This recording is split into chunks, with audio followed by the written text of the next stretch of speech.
what the actual mother wound is and how it can show up. Hmm. Um, I know you put in your post like fear of being visible, fear of Yeah. success, different money beliefs, emotionally caretaking, jealousy Yeah. of other women, like envy. It's not safe. It actually really comes from this like something you never felt safe to just Mhm. be yourself. Yeah. So I prepared these little scenarios of these beliefs. Hmm. I'm just, drop a comment below if this resonates. The first Yeah. one is you have to work hard for money. Mm. And a lot of us, like I'm in Europe right now, but I'm from North America, but a lot of us in North America have like immigrant parents who worked so hard, who, Hmm. they sacrificed everything. This was my family story. Like they, took a boat Hmm. across the Hmm. Atlantic to come to Canada. And one of the ways, part of the mother wound is that we stay complicit. We think that by being loyal to our mother's wound, that we're staying loyal to them. So Hmm. if your parents taught you you have to work really hard for money or hustle, Yeah. then if you transcend that belief, that subconsciously is Hmm. a betrayal to your parent. So that's one of them. The second one, this is huge and it's not Yeah. talked about enough. Wait, really fast. And another thing too, I think our mom's generation, at least my mom, was like that generation where it was like they were starting to dip their toes into the workforce, but were still full-time moms. And I think that that factors really hard into that working thing because so many of the women that come to me, that's how it manifests, right? Is like a fear of like not being a good enough mom. Like they saw their mom struggling to like be an A plus mom and have a job. And it's like things are a little bit different now, you know? It's not betraying your mom to be like, that's not what I want. And plus we saw our moms like so overworked, so exhausted, you know? And we're like, subconsciously we see that too, you know? Okay, sorry, I didn't want to interrupt you, but I wanted to. No, I had a working mom too, and I was like, "Can you be more present to me, please?" Mhm. So I totally get it. Also that, yeah. So the second one is like a lot of us are living with unhealed trauma. I'm going to say a very bold statement here, so this might ruffle some feathers.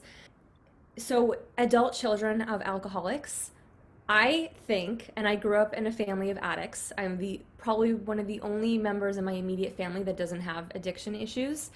I think it's unhealed trauma. And so when you look at the coping mechanisms, I actually thought of this around if anyone watched Desperate Housewives, Brie Vandekamp. So Yeah. here's the unhealed pain of being a woman. Yeah. So she's I have really, chills because I always remember that scene where she like takes out her garbage and it's just like the rattling wine bottles. yes, oh my And I God. actually don't drink, but like whenever I would have wine bottles in my garden, I'm like, oh my God, I'm Brie Vanderkamp, which is like probably why I was like, I'm gonna stop drinking. It was amazing. Oh my God, I love it. So yeah, she's like really, really rigid in this like Mhm. perfectionism. Yeah.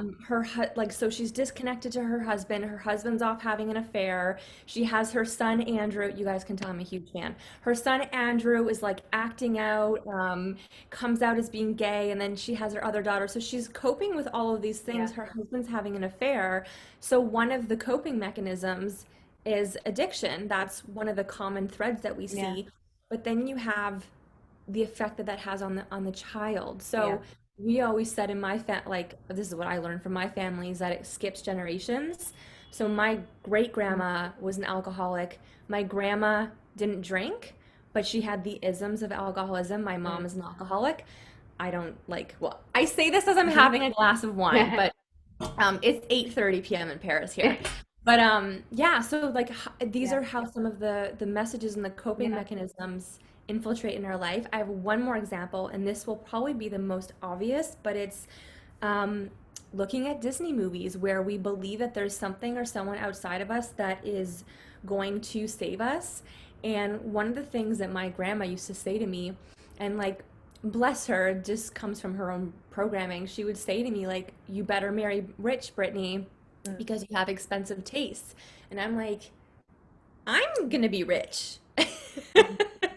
Why do I need to marry rich?" Yeah.